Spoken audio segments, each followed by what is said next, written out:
The Existentialism and Understanding Fixed Human Nature by Sion Haley Michael. Who am I? Do I succeed in making myself? Or will who I am merely be a function of the roles I find myself in?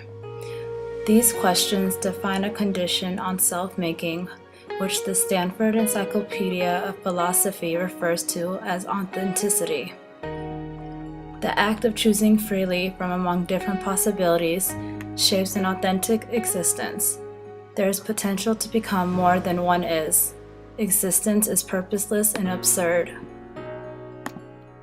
The philosophy of existentialism targets these questions and provides the distinction between what I do as myself and as anyone, to bridge the gap between a human being's identities to understand why am I. Meaning in life is an important construct in psychology. Existentialism is a philosophy that gained prevalence in post-World War II Europe. Roots of existentialism initiated in the 20th century from Søren Kierkegaard, the so-called father of existentialism. His work focused on the institution of the church as he remained embodied in his faith. Kierkegaard believed that only on the basis of faith does an individual have a chance to become a true self, making it the most important task to be achieved. It is a philosophical theory that emphasizes the existence of the individual person as a free and responsible agent, determining his or her own development through acts of the will when choosing to act. It emphasizes the absurdity of reality to make choices and accept consequences. Another philosopher who was also a pioneer of existentialism was Friedrich Nietzsche. Like Kierkegaard, Nietzsche's belief was at one time rooted in Christianity.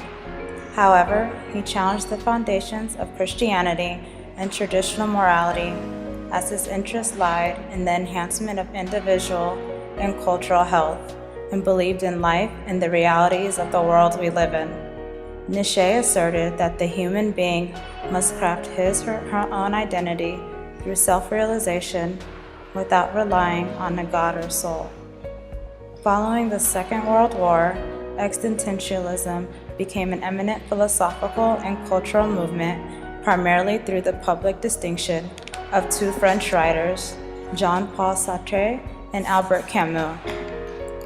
Both writers were friends with each other and prior to their falling out wrote many books with existential themes. However, Camus considered his works to be facing the absurd rather than an existentialist label. Sartre, on the other hand, introduced what is most distinctive of existentialism: existence precedes essence. By this, Sartre conveys that one's identity is established neither by nature nor culture, since to exist is to establish an identity.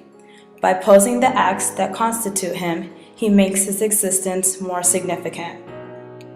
Absurdism is the belief that nothing can explain or rationalize human existence.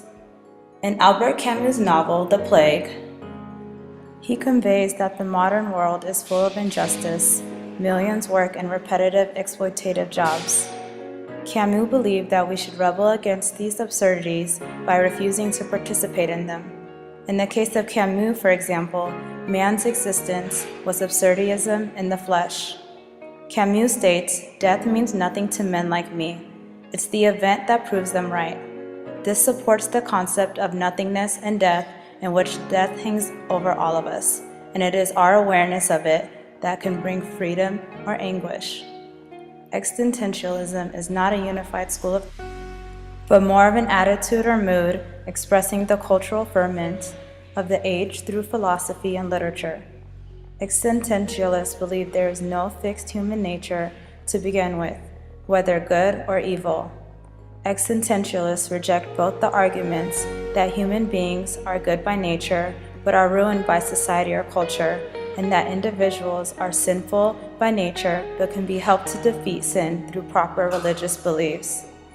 Thus, the complex philosophy of existentialism indicates that human nature is based on one's free will in choosing to act.